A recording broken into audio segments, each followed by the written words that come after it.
صلى على النبي. بيبدأ الفيلم بواحد اسمه نيك وهو قاعد بيشرب في حانة، وبيكون مركز مع بنت جميلة اسمها دوريس، وبيكون باين عليه ان هو معجب بيها وعاوز يتعرف عليها، ولكن دوريس بتروح تقعد على ترابيزة تانية. وهنا بيدخل واحد اسمه أوزجي، وبيتضح ان ده حبيب دوريس، ومن خلال كلامهم نيك بيعرف ان أوزجي بيلعب قمار، وبيطلب أوزجي من دوريس ان هي تروح معاه صالة القمار لان هو بيتفائل بيها، وبيفضل يقنعها ان هم لو كسبوا مبلغ كبير مش هيحتاجوا يشتغلوا تاني خالص، وهيكون معاهم فلوس تكفيهم لباقي حياتهم. ولكن دوريس بتزعق له وبترفض ان هي تروح معاه، وده لان هي مش عاجبها ان أوزجي لسه مكمل في سكة القمار. واول ما نيك بيشوف المنظر ده بيشرب المشروب بتاعه بهدوء، وبعدها بيقرب منهم وبيبدأ يعاكس دوريس. ووقتها أوزجي بيتضايق من نيك وبيقوم علشان يتخانق معاه، ولكن نيك بيشد الباروكة من على دماغه وبيسخر منه قدام دوريس، ولأن دوريس مش عاوزة مشاكل فبتاخد أوزجي وبيخرجوا.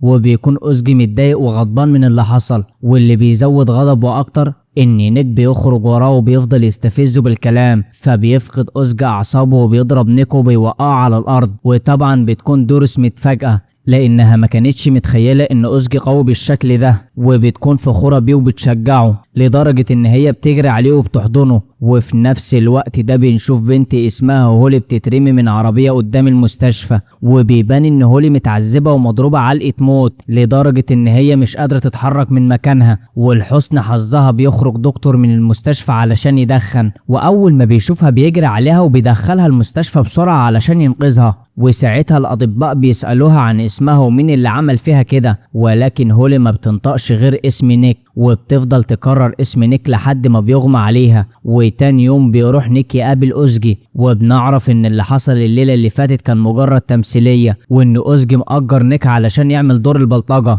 وده علشان يديله فرصة ان هو يخلي دوريس منبهرة بيه ويثبت شجاعته قدامها. ووقتها أوزجي بيدي نيك المبلغ اللي اتفقوا عليه وزيادة $500، وبعدها نيك بيركب عربيته وبيروح شغله. وبنعرف ان نيك بيشتغل في مكتب محاماة في لاس فيجاس، ولما بيوصل بيقابل صاحب المكتب اللي اسمه بيانكي، وبنعرف ان نيك مسؤول عن تأمينات الزباين اللي في كازينوهات القمار، وعلشان كده هو معروف في لاس فيجاس. ولكن بسبب ظروف حياته اللي مش مستقرة بيضطر يشتغل شغلانات تانية علشان يعمل اي فلوس، وبيكون مستعد يعمل اي حاجة علشان الفلوس، ولكن المهم ان الشغلانة تجيب همها وكمان ما تجيش على مبادئه. واثناء ما نيك بيتكلم مع بيانكي بيدخل واحد اسمه سايروس، وبيسأل بيانكي عن البودي جارد اللي اسمه نيك، ومع ان نيك بيحاول يتهرب منه، ولكن بيانكي بيقول لسايروس ان هو ده الشخص اللي بيدور عليه. فبيقرب سايروس من نيك وبيعرفه بنفسه، وبيقول ان هو جاي لاس فيجاس علشان يلعب قمار، وبيتريق نيك عليه وبيقول له ان هو لسه صغير على الكلام ده. فبيقول له سايروس ان هي دي مشكلته اللي بيعاني منها، وبيعرفه ان سنه الحقيقي هو 32 سنة،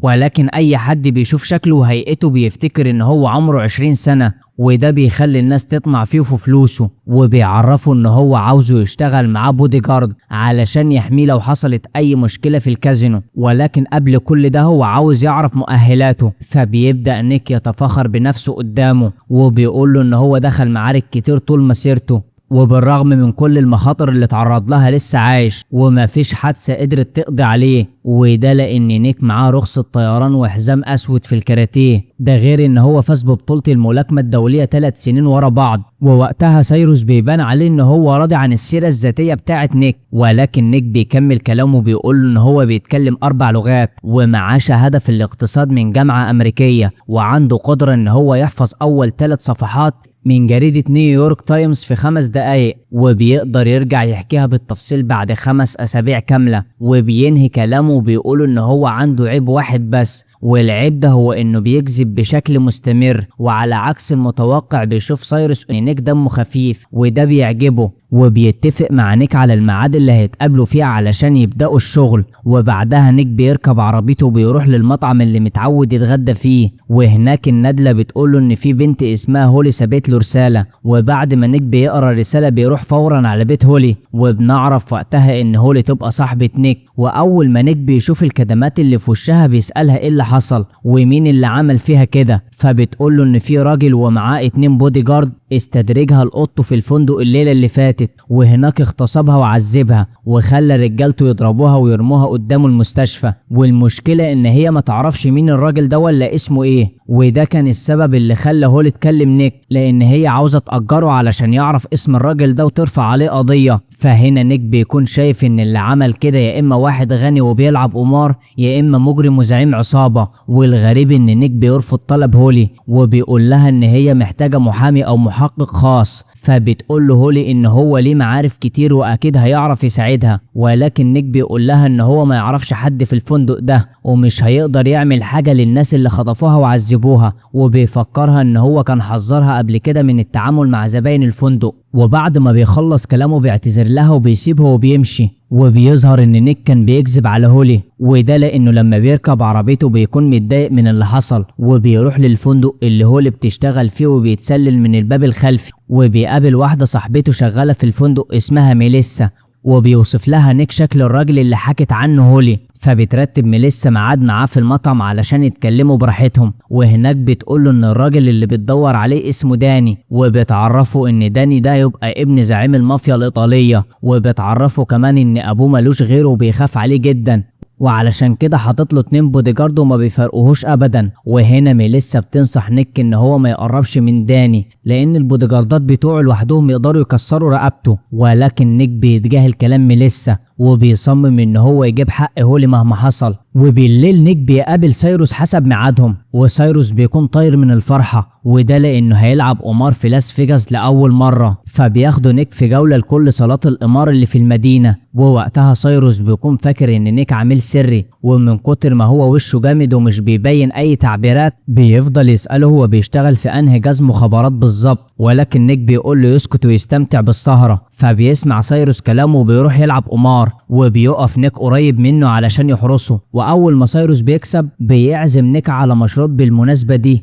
وبيبان وقتها ان نيك مش قادر يشيل موضوع هولي من دماغه. فبيتكلم مع سايروس وبيقول له ان هو عنده مشوار مهم، فبيقلق سايروس وبيخاف ان هو يفضل لوحده في الكازينو. ولكن نيك بيفكره ان هو ظهر معاه في كل الكازينوهات اللي في المدينة، وده معناه ان محدش هيقدر يأذيه او حتى يقرب منه. وبيوعده ان هو لما يخلص هيرجع يكمل شغل معاه. وبيرجع بعدها لهولي في البيت وبيديها معلومات عن الراجل اللي اعتدى عليها ورقم غرفته، وبيقول لها ان هو مش هيقدر يتعامل مع الشخص ده نهائي، وده لانه مش عاوز يورط نفسه في مشاكل. وبيكون واضح ان نيك بيعاقب هولي علشان ما سمعتش كلامه، وده لما حذرها من ان هي تقرب من اي حد من زباين الفندق. ولكن هولي بتعرفه ان داني كان هيضرب عليها نار لو ما سمعتش كلامه، واجبرها ان هي تقول ان هي بتحبه، ووعدها انه هيسيبها لو عملت كده. ولكن في الاخر فضل يعذب فيها بابشع الطرق، وعلشان كده هي عاوزة تنتقم منه، وبتترجى نيك ان هو يساعدها على كده. فبيسيبها نيك وبيروح لداني في اوضته،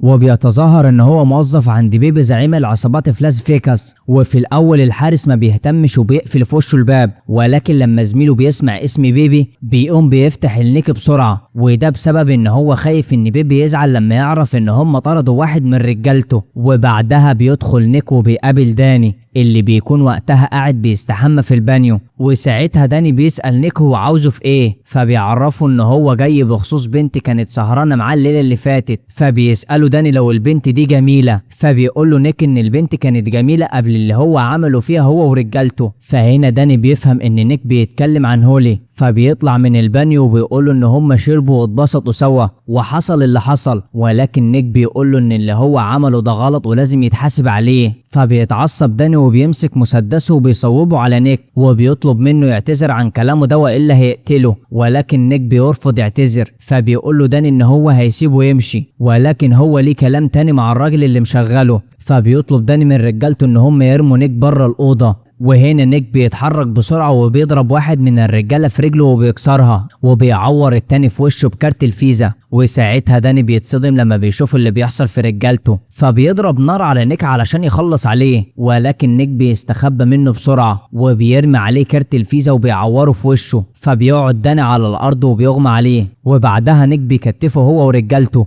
وفي اللحظة دي بتوصل هولا علشان تتصرف بنفسها مع داني، وساعتها بتطلع هولي مقص من شنطتها وبتقرب من داني علشان تعذبه زي ما عذبها، فبيترعب داني وبيترجاها ان هي تسامحه، وبيقول لها ان في $50,000 في درج المكتب ممكن تاخدهم، وده كتعويض عن اللي هو عمله فيها. فبتاخد هولي الفلوس وبتديها لنيك وبترجع لداني وبتقول له ان صعب عليها تسامح الشخص اللي عذبها. ولما داني بيحس ان هي ناوية تعذبه بيفضل يترجاها والدموع في عينيه، ومع ذلك هولي ما بيهمهاش وبتعوره. وبتاخد نيك وبيخرجوا من الأوضة وبيسيبوا داني منهار وبيعيط. وأول ما بيخرجوا من الفندق نيك بينصح هولي إن هي تسيب المدينة وتمشي، لأن داني ورجالته مش هيسكتوا وهيدوروا عليها علشان يموتوها. فبتقتنع هولي بكلامه وبتطلب منه يجي معاها، ولكن نيك بيرفض وبيقول لها ان هو هيعرف يتصرف مع داني وبيديها الفلوس علشان تاخدها وتمشي. ولكن هولي بتقول له ان الفلوس دي من حقه، لان هو اللي اتعرض للخطر وكان ممكن يموت وهو بيجيب لها حقها. ولما هولي بتلاقي نيك لسه رافض بتقول له يقسم الفلوس ما بينهم،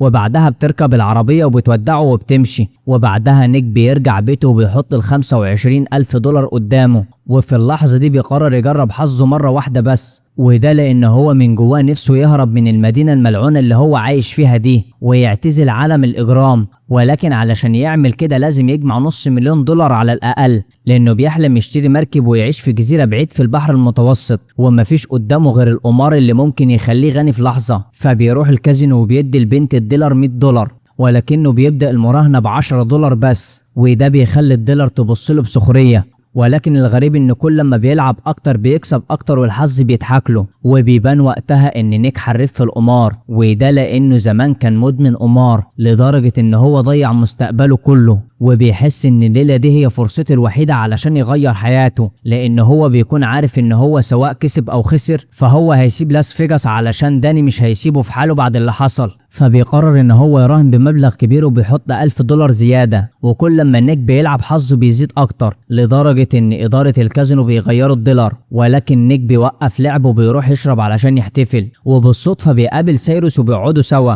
وبيتضح ان سايرو خسر فلوس كتير الليلة دي. فبيقول له نيك ان هو حظه الليلة دي ماشي، وفجأة بيفتكر حاجة معينة حصلت اثناء ما كان بيلعب، وبيتضح ان هو اكتشف حيلة جديدة وناوي ينفذها. فبيرجع تاني لترابيزة القمار وبيكمل لعب، وسايروس بيفضل يراقب فلوس نيك وهي بتزيد باستمرار، وبيكون منبهر ومش مصدق اللي بيحصل. وكل ما نيك بيكسب بيراهن بالمبلغ كله، وبيعرف يخمن كل ورقة في ايد الدولار. ولما بيوصل ل20 فوز ورا بعض مدير المكان بيتجنن من نيك، والناس كلها بتتلم حواليه من كتر ما هو عمال يكتسح الترابيزه وبيفوز، لدرجه ان كل اللعيبه سابوا اماكنهم ووقفوا يتفرجوا عليه. وده بيثبت انه ما بقاش مجرد لاعب عادي، وان هو وصل لمستوى عالي جدا. وبتيجي الجولة الأخيرة وبتكون هي الفيصل، ونيك بيكشف ورقه والكل بيكون حابس أنفاسه، وفي الآخر نيك بيكسب $50,000 والناس كلها بتتهلل من الفرحة. وبعدها سايروس بيسأل نيك هو هيعمل ايه بالفلوس دي كلها، فبيقول له ان هو بيفكر يروح يعيش في جزيرة بعيدة في البحر المتوسط، وبتكون هي دي أمنية نيك الأخيرة وهو رايح عند الخزنة علشان يصرف الفلوس. ولكن هوس القمار بيرجع يسيطر عليه تاني، وكل اللي بيكون عاوزه في الوقت ده انه يرجع يلعب تاني، وهي دي بالظبط عقلية مدمن القمار. وساعتها نيك بيقول لسايروس ان هو عاوز يمارس عشقه للقمار، وبياخد فلوسه وبيرجع يلعب تاني،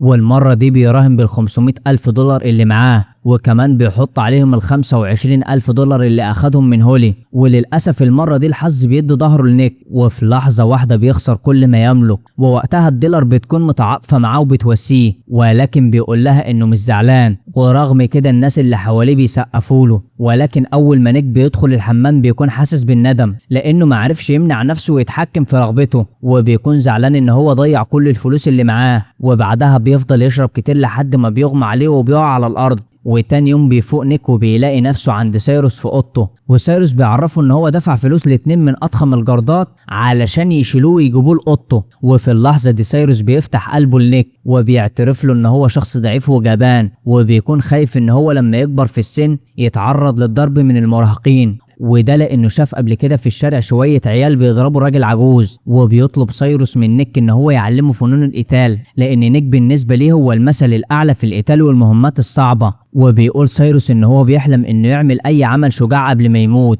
وللأسف هو ما بيملكش غير ذكاءه علشان يجمع فلوس، والفلوس دي هي السلاح الوحيد اللي بيدافع بيه عن نفسه. وبيفضل نيك ساكت وهو بيسمع كلام سايروس وما بيردش، فبيقدم سايروس لنيك عرض ما يتفوتش، وبيعرفه ان هو شغال مبرمج ومعاه فلوس كتير، لدرجة انه كسب 70 مليون دولار وهو عنده 19 سنة، وممكن يديله كل الفلوس اللي هو عاوزها. ولكن نيك ما بيصدقهوش وبيسيبه وبيروح للبار علشان يشرب. واثناء ما هو قاعد بيدخل عليه 2 رجالة وبيبلغوه ان داني عاوز يشوفه. ومن سوء حظ الاتنين دول ان نيك بيكون في اسوأ حالاته، وبيكون لسه بيفكر في النص مليون دولار اللي خسرهم، والنتيجة ان هو بيطلع فيهم كل الغضب اللي جواه، وبيفضل يضرب فيهم هما الاتنين كأنهم أكياس ملاكمة. ولكن بيتفاجئ إن الكازينو مليان برجالة داني، ومع ذلك محدش فيهم بيقدر يقف قصاده وبيضربهم كلهم واحد ورا التاني. وكل لما حد فيهم يرجع له بيصيبوا نيك بإصابة جامدة علشان ما يقدرش يتحرك، وبيفضل نيك على الحال ده لحد ما بيخلص عليهم كلهم.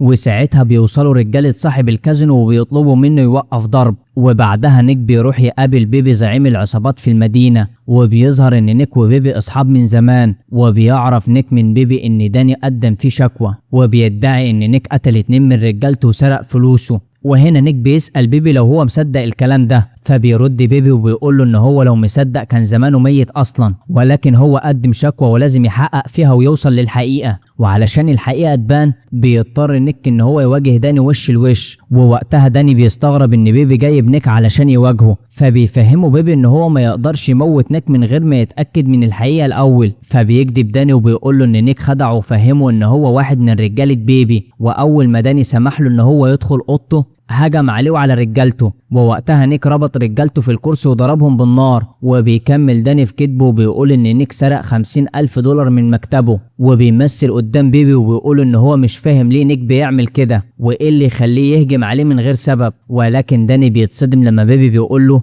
ان نيك مش محتاج للسلاح علشان يقتل رجالته، وده لانه عارف ان نيك يقدر يقتلهم بايديه فاضيه او حتى يقتلهم بطفايه السجاير. وساعتها نيك بيكشف السبب الحقيقي ورا انتقامه من داني، وبيحكي لبيبي عن اللي عمله داني ورجالته مع صاحبته هولي. والدليل على كلامه ان هولي عورت داني ما بين رجليه. وفي اللحظه دي بيطلب بيبي من داني ان هو يقلع بنطلونه، وده علشان يشوف الاصابه ويعرف مين فيهم الصادق ومين الكذاب. ولكن داني بيتعصب وبيرفض ان ده يحصل. وهنا بيبي بيقول له ان نيك بريء من التهمه دي، فبيفقد داني اعصابه وبيسيبهم وبيمشي. وتاني يوم سايروس بيقابل نيك في المطعم لاخر مره، وده علشان يودعه قبل ما يسافر ويرجع بلده، وبيشكره علشان هو اتعلم منه الشجاعه في اليومين اللي فاتوا. وبيقول له ان تحت الترابيزه في تذكره للجزيره اللي هو عاوز يعيش فيها، ومعاها شيك ب50,000 دولار بدل ال50 اللي خسرهم. وفي اللحظة دي بيدخل داني ومعاه 4 من رجالته، وفجأة سايروس بيقوم يقف على الكرسي وبيفضل يغني بصوت عالي علشان يشتتهم، وبيدي فرصة لنيك ان هو يهرب بره المطعم. فبيخرج داني ورجالته وراه وبيدوروا عليه، وفجأة بينزل عليهم نيك من فوق سطح المطعم وبينزل ضرب فيهم، وبيكون ماسك في ايده سكينه ومعلقه اخدهم من المطعم قبل ما يخرج. وبيقدر يمنع رجاله داني من انهم يستخدموا اسلحتهم. وساعتها داني بيتعب من كتر الضرب وبيؤمر رجالته يكملوا هجوم على نيك، ولكن نيك بيتحرك بسرعه وبيخلص عليهم كلهم قدامه. فبيضطر داني ان هو يواجه نيك بنفسه، والمواجهه دي بتخلص في ثواني لان نيك بيخلص على داني بضربه واحده. وبعدها سايروس بيلحق نيك قبل ما يمشي وبيديله التذكرة والفلوس، وبيقول له ان هو فرحان لانه اخيرا قدر يتصرف بشجاعته. وده لما قام وغنى في وسط المطعم علشان يديله فرصة ان هو يهرب، وبيأكد له ان هو هيفضل مثله الاعلى. فبيشكره نيك وبيسلم عليه وبيقول له ان هما من اللحظة دي بقى اصحاب. وبعدها بيركب نيك عربيته وبيسيب المدينة وبيمشي. وبكده يكون ملخصنا خلص. لايك للفيديو لو عجبك، وصلي على النبي في الكومنتات، واشترك معانا في قناة ملخصات فلامانكو علشان تصلي معانا على النبي وتشوف كل ملخصاتنا الجديدة. وما تنساش تتابع صفحتنا على الفيسبوك والانستا والتيك توك، وصلي على النبي.